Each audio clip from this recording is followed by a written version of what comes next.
Greetings, everyone, and welcome to Cabin Fever once again. Father LeRoy Scheierl here, and good to see you. And I just want to encourage you all to continue to, if these Cabin Fever episodes inspire you or give you something to think about, I encourage you to continue to do so.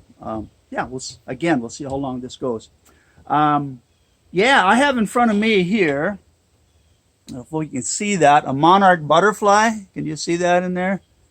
All right, there you go.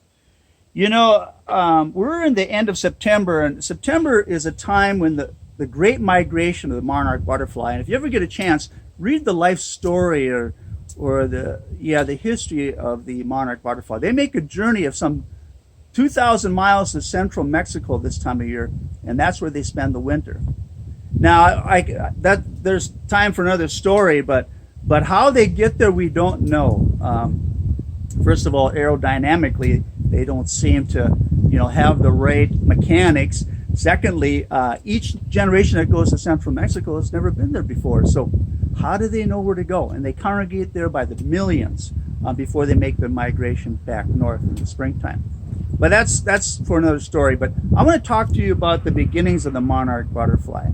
Most of you know that monarch butterflies need milkweeds for their caterpillars to survive and eat and grow and turn into a chrysalis and eventually hatch and become this beautiful butterfly. And what child, along with the help of their parents or teachers, haven't gone out into the fields and looked for a monarch caterpillar and then put it in a jar similar to this and watch it grow and then eventually make the chrysalis and watch it develop inside and become that butterfly and eventually break that chrysalis open and then their wings spread out and then we release them and watch them fly. One of the things I discovered, and I didn't know this till I was much older, we did this as young kids in our family of 8 growing up, and we watched as that caterpillar grew and developed and made that chrysalis, and we watched that chrysalis each day, and as we could see the butterfly developing inside, and then it began to hatch, break open that chrysalis.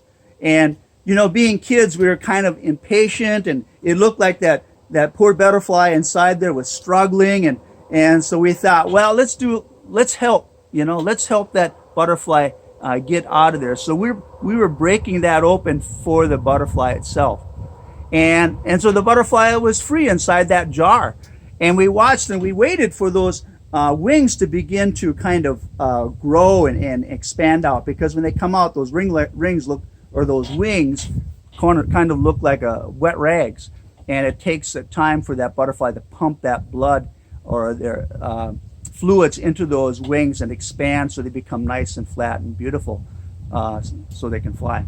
But what happened to us is after we helped that butterfly come out of that chrysalis, and it walked around, and it kind of crawled around with those shriveled up wings, it never was able to pump that fluid into those wings and let those wings expand and become those beautiful wings that you see in butterflies once they hatch.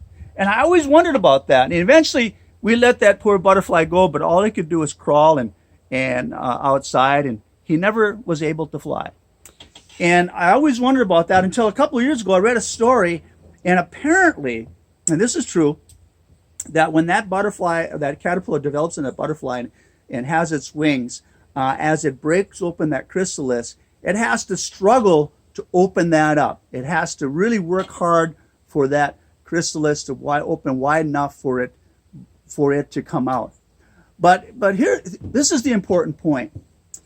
If that butterfly is not allowed to struggle inside and really work hard to get out of that chrysalis, when it finally gets out, it doesn't have the power or the strength or stamina to pump that fluid into their wings.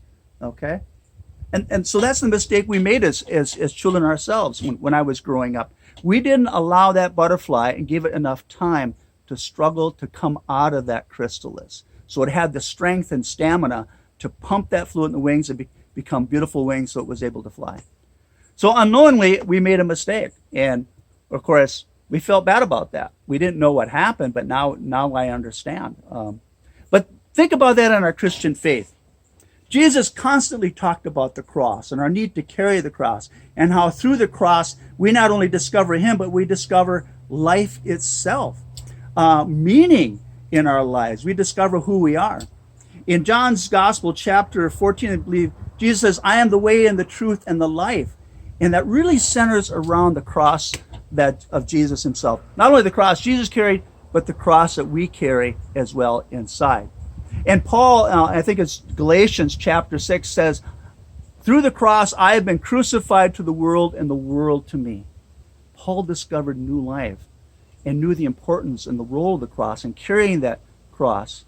Because the cross is all about our struggles, all about our burdens. But like this butterfly, we need to go through those things in order to develop and grow those wings, so to speak, so that we're able to fly and discover who we are and who God is and our journey in faith and our purpose and our direction and everything else, and eventually to eternal life.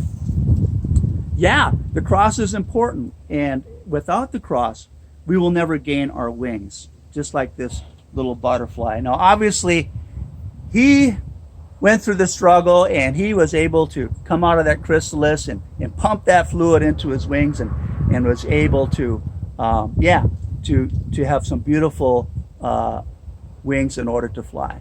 So, the migration of butterfly in September. Think about that if you see a monarch. Remember the struggle they had to go through in order to gain those wings. And that gave them strength not only to develop those wings, but even to fly that 2,000-mile journey south this coming fall in September.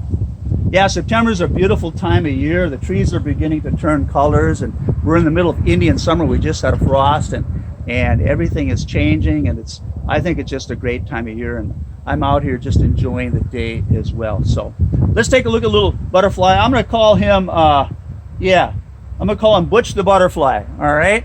We're going to name this guy, and then we're going to take him out and set him free so he can make his journey. So let's see if I can do that without losing him, at least give you a close look at him. If he gets away, that's the way it goes.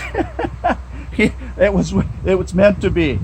So let's see if we can, all right, get him out of here. Come on. Here we go. Here we go. All right. Okay, there he is. And you see him? There's Butch the Butterfly. We're going to let him go and hopefully allow him to continue his journey. There he goes. There he is, right over there. All right, with our blessings, we'll see you next spring. Good luck on your journey to Mexico.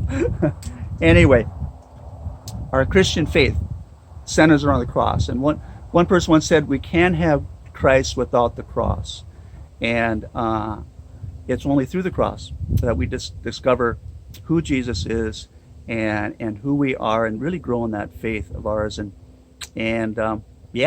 become the people God meant us to be. So, Father LeRoy Scheierl signing off once again. God bless you. Let's carry that cross. Let's develop those wings. Take care until we meet again.